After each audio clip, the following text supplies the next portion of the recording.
العربيات هترخص في مصر؟ ده مش كلام، دي حقيقة. بعد ما اتعملت مدينة إيباز أكبر مدينة لصناعة السيارات في مصر والشرق الأوسط في منطقة شرق بورسعيد، كلنا عارفين إن أسعار العربيات في مصر أغلى من الخليج وأوروبا. لكن بعد الاتفاقيات اللي اتعملت بين الحكومة المصرية وشركات صناعة السيارات، الدنيا هتختلف تماما. وده ليه؟ لأن مصر هتبقى مركز صناعة وتصدير السيارات، وهتبدأ ب150 ألف عربية. وأول عربية تم الاتفاق على إنتاجها هي عربية الفولكس فاجر، وده بعد اتفاقية تعاون بين أفريقيا والهيئة العامة للمنطقة الاقتصادية لقناة السويس.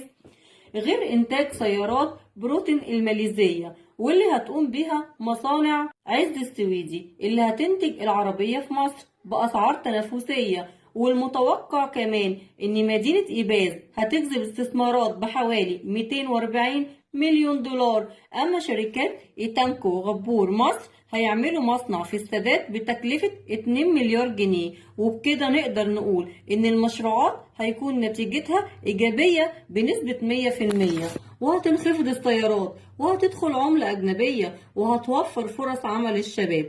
لو عجبكم الفيديو ما تنسوش تعملوا لايك وشير، والسلام عليكم ورحمة الله وبركاته.